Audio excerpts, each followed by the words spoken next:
just like on the growing edge. On the growing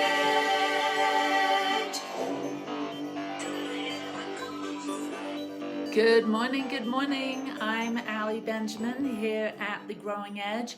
This is our live Sunday session. Thank you for joining us. If you're joining us for the first time, welcome. We have been sharing our spiritual tune-in, tune-up here on Facebook every morning at 10 a.m. Mountain Time. And we're happy that you're here. And I know if you stumbled across us, that there'll be something here today that will help you remember what your heart and your soul already know. We don't necessarily share anything new here. We just share things that we found really inspiring and things that support living an inspired, conscious, joyful, beautiful life. So thanks for being here. We'll take a few minutes to see who jumps on. I see Michael. Hi, Michael. Nice to see you. We will be sharing our third talk in our series this month. June is the month of A Mindful Life is our theme. And we are sharing beautiful Buddhist teachings from this book, Standing at the Edge by Roshi Joan Halifax. A beautiful book talking about finding freedom where fear and courage meet. And if you are experiencing life as I am, there's plenty of opportunity to experience fear here at the edge of everything that's occurring in our lives with all of these changes. So finding freedom where fear and courage meet, and we're really being called to stay present in this moment, in this place of fear and uncertainty with courage. And if we can do that, I know that, like they say, this too shall pass. And when we maintain that place of equilibrium, of harmony, of balance and peace, we then experience more of that because we're the cause of it. So welcome. Waiting for a few more, just checking in with our Facebook tribe. Good to see you. Nice to see you. Welcome. Welcome. Hello, Cheryl. Hello, Eloise. Hello, hello. Good to see you here. I trust that your morning is unfolding in a peaceful and beautiful way. Where are you? I'd love to hear where you're watching from. So if you could, hey Forrest, hi Susan, good to see you. Go ahead and let us know where you are.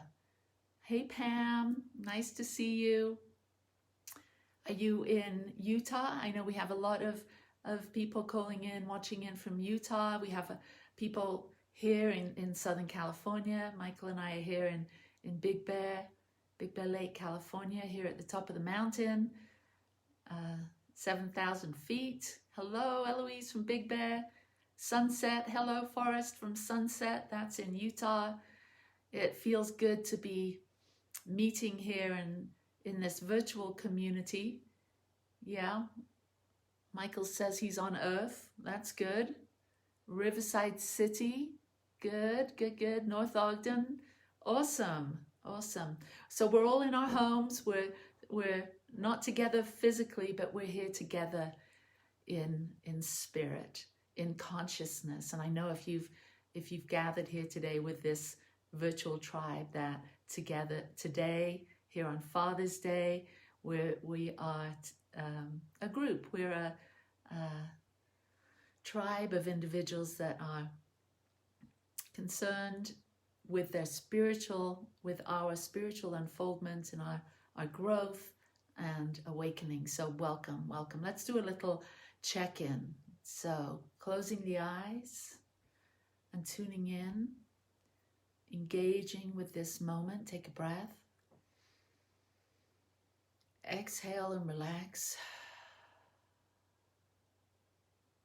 Inhaling peace. Exhaling peace. Inhaling only moment. Exhaling only moment. And as your breath finds its natural rhythm, and you arrive fully in this moment, feeling the chair, the earth beneath you, feeling supported, grounded, centered, centered right in the middle of your life. Maybe place the hand on the heart center, centered in the heart. And notice the activity of the mind, all the thoughts that come and go, and bring the mind down into the heart.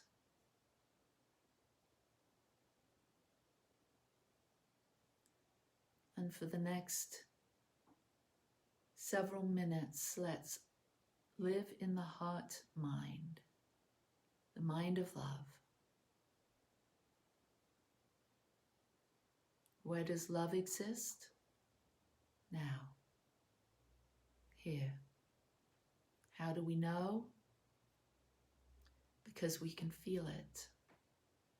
We feel love in the now. Being present in this moment is how we stay engaged with the heart, with love. Breathing in love, exhaling love, gently releasing the hand. And let's take a moment of silence, bringing your awareness into this moment, into your precious life.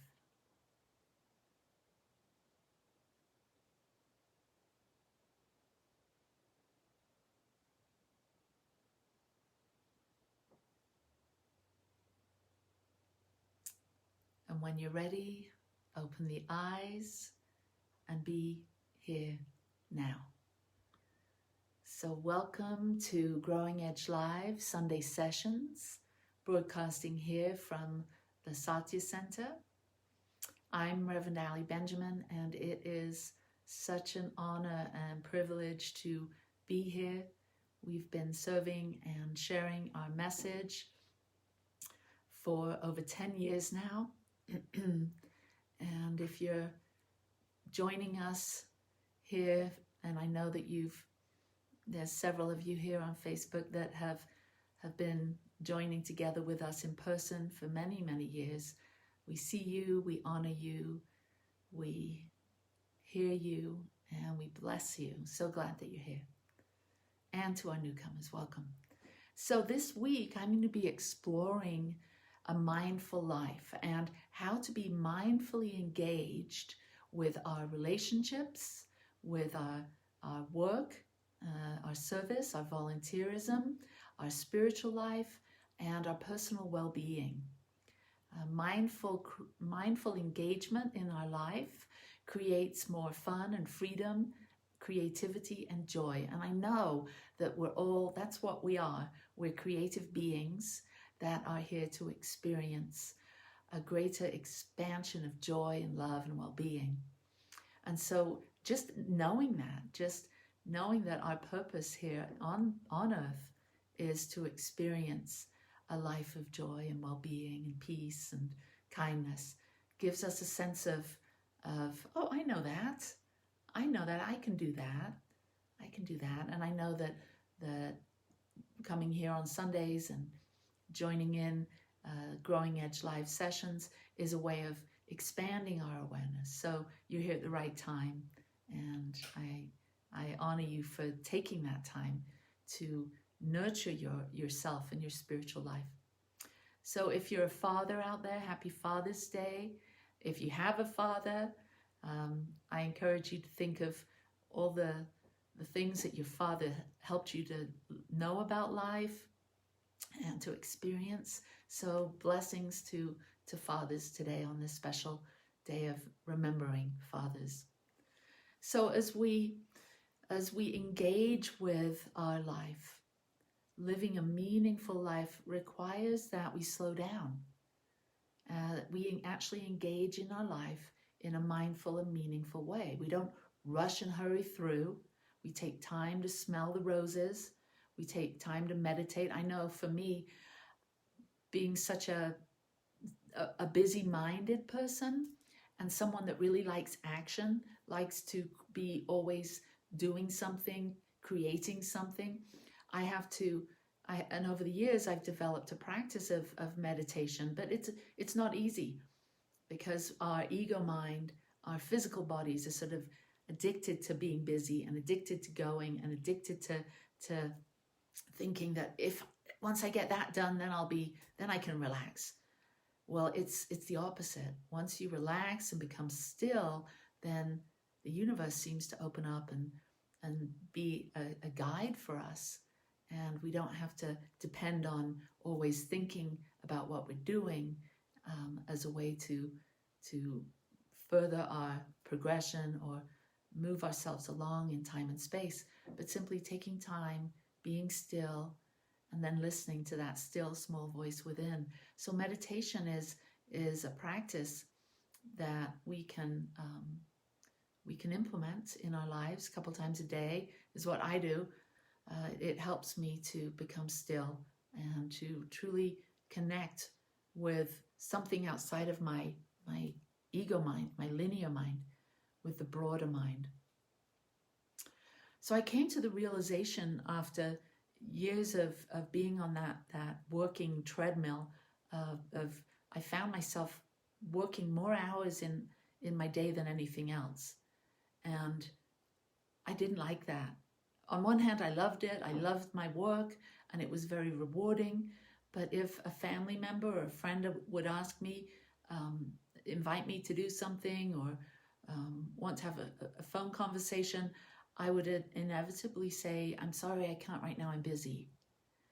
And this happened enough that I started to see that I was negatively impacting my relationships. I wasn't engaged. I was more engaged to my work and more engaged to being busy than anything else. And that did not feel good because I value my family. I value my friendships. So I started to take a look at this, and I found that there's a term called action addiction, and I have this quote from mindful.org. Action addiction is an advanced sort of laziness. It keeps us busily occupied with tasks. The busier we keep ourselves, the more we avoid being confronted with the questions of life and death. We keep ourselves occupied with tasks, important or not. We avoid facing life. We keep a safe and comfortable distance to the issues that are sometimes hard to look at. Have we chosen the right career? Are we present enough with our children? Is our life purposeful? And when I read that, I felt, yeah, a lot of us do that. We get so busy in our lives because our life and the things that we're not happy with, the things we tend to want to avoid, so we busy ourselves with other things. It could be work, it could be television, watching television, it could be gossiping, it could be all kinds of things that we do to avoid our lives, to avoid ourselves, to avoid our healing.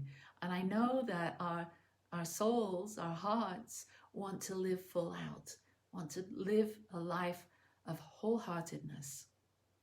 And so here we are sort of in a conflict of our ego mind and our soul, our ego and our essence. And so coming into congruence, meaning having our thoughts, our words, our actions, our emotions, our feelings, all of that in alignment with what we truly, truly want. So this is what I did. I took time to realize, to explore, to understand more deeply why I'm here, what's truly, truly important to me. Because if I stayed on that treadmill of staying busy, of only working, and even at home being too busy with tasks and chores, I experience two side effects, and those are burnout and avoidance. So we slip over the edge of being engaged with our work in a healthy way or engaged with our life in a healthy way to feeling burned out. And I know that, well, maybe take a moment just now and think of your life and all that you do in your work, in your relationships, in your taking care of your home and your surroundings. Everything that you do and experience in the world, is there any area that you're feeling is heavy, that you're feeling a sense of burnout in? And just do a little inquiry. Is there anywhere in my life that I'm experiencing burnout? So when I looked at this, I said, yeah, there is. There are some places that I'm experiencing burnout. And I don't want that, because I want every area of my life to be rich and rewarding. I want it to be purposeful, and I want it to make a positive difference in the world. And so I know that being a causative being, knowing that each of us are causing our experience, if I'm coming from a place of burnout, then I'm just creating more of that. And so I started doing things differently. I did a course correction. I started going on more walks. I started having more dates with Michael.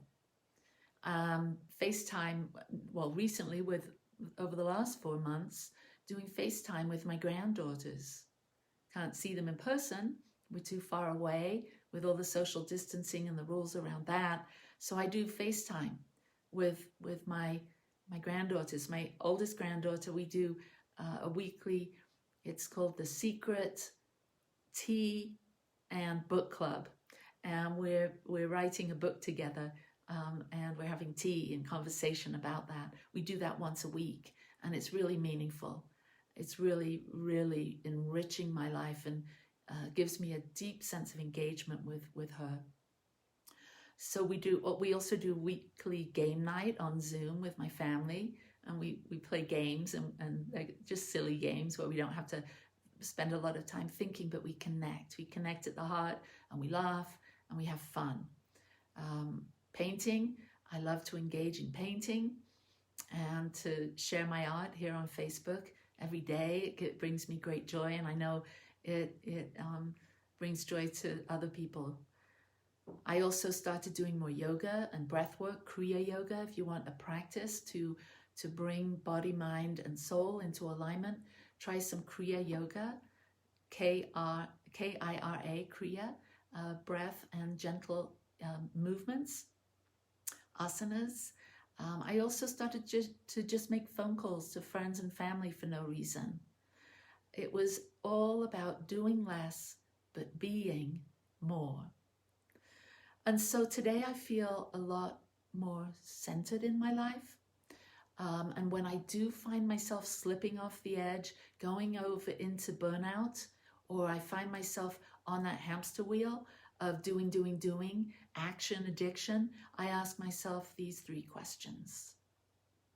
What's most important in my life? And that question just slows me down.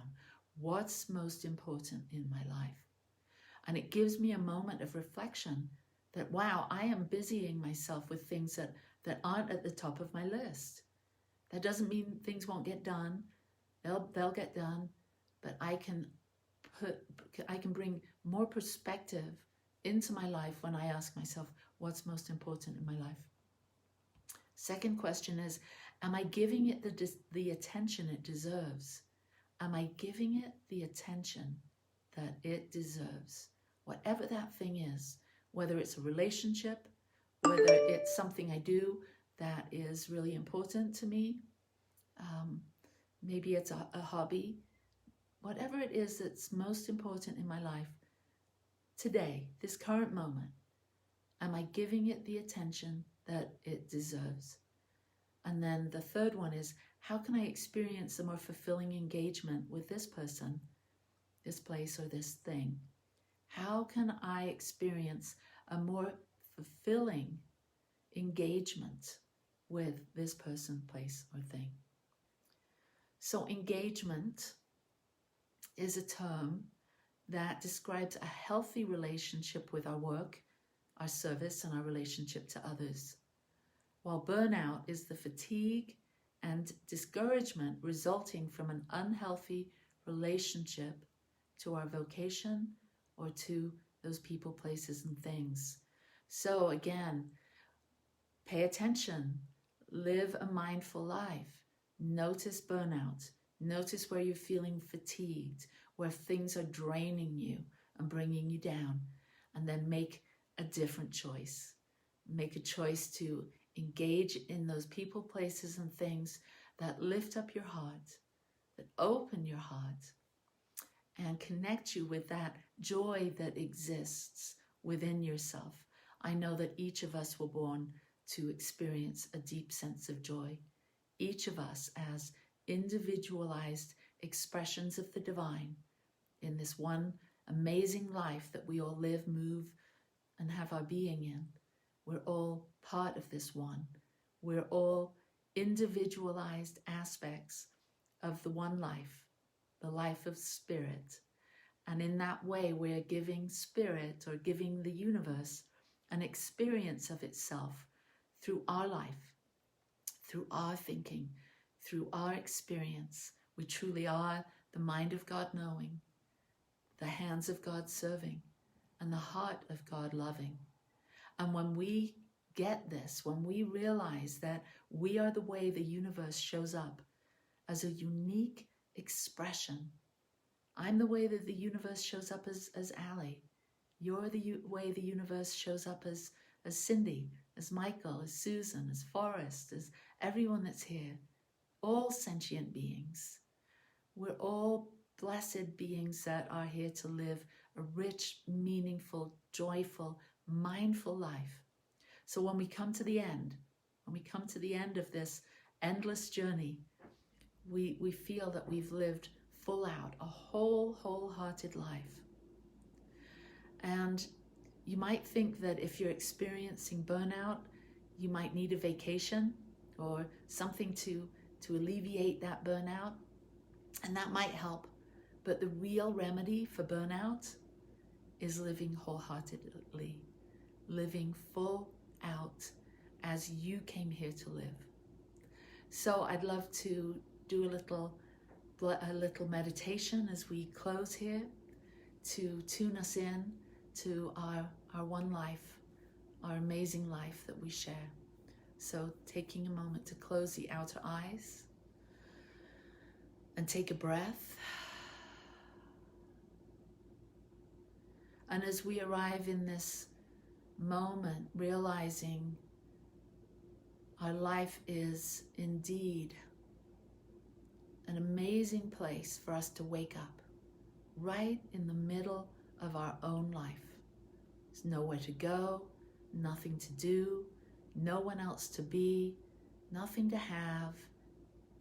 Just simply be here now. Now moment, only moment. And when we can meditate at the center of our own life, not someone else's life or something else or somewhere else, but right here in your life, whatever your life is, your perfect, one-of-a-kind, unique life, and meditate in that space. And we simply let go. And for a moment in our life, we just give ourselves permission to be aimless, to just wander in this moment, letting go of all desires and goals and dreams, and just be here now without any attachment to anything other than this moment that is rich and full.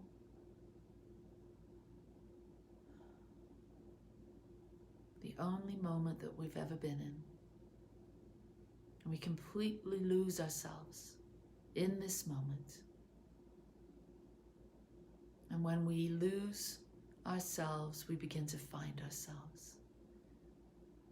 When we lose the titles and the roles that we play and the things that we do and the work that we have and all of that, we simply let that go and we simply find ourselves as a soul, as a being, as a consciousness in the great stream of consciousness. You're already here. Simply be here. Really, really be here now. What if you were already here all the time? In this way, there's a sense of coming home, being present, staying to your true identity as a spiritual being, that which has a mind, that which has a body, that which is so much more,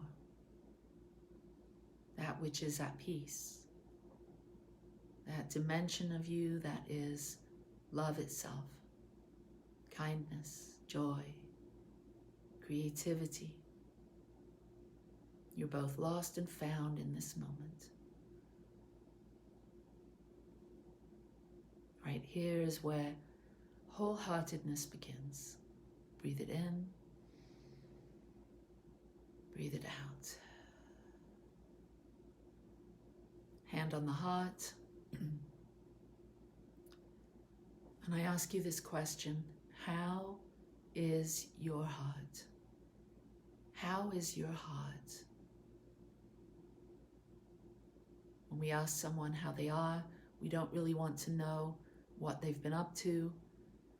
We want to know how they're feeling, how their heart is. So you ask yourself that question: how is my heart? And listen.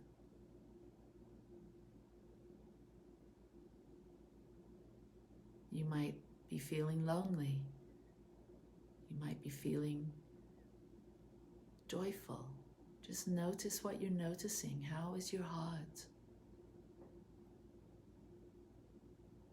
And when you know what the heart has to say, then you'll know what to do. And the universe will provide the how. Once you know what your heart truly wants, this is the first step to living wholeheartedly, of being mindfully engaged in your life, having a spiritual awakening within the mists of your life. Relaxing the hands, taking a breath. And I send this blessing out to all beings. May all beings without exception be free of pain and suffering and the root cause of pain and suffering. May all beings without exception feel safe, strong, happy, healthy, and live and love with ease for now and for always. Send this blessing out in all directions and bringing it back into your own heart and tucking it in there like a precious little pearl of great price. May I be free. May I be the presence of love, now and always, in all ways. Thank you, life. Thank you, God. Thank you, universe. And together we say, and so it is. So blessings to everyone. Thank you so much for joining us. If you've enjoyed our Growing Edge Sunday sessions and all that we offer here at the Satya Center, and you'd like to donate to support our cause, which is to support people in waking up and to support conscious evolution on this planet, peace, unity, harmony, you can Venmo Satya Center, SatyaCenter, Satya Center, or go to our website, growingedgelive.com, and you can make a donation there. We thank you ahead of time. And for those of you that have already made a donation this week, thank you so much. We couldn't do what we do without your support. We love you. We appreciate you. And I know as you go around your life this week that you stay mindfully engaged and know that your life is important, it's valuable, and you're here to live wholeheartedly. And when you do, you lift us all up. So namaste, peace and blessings. Lots of love to you and your family. Bye-bye.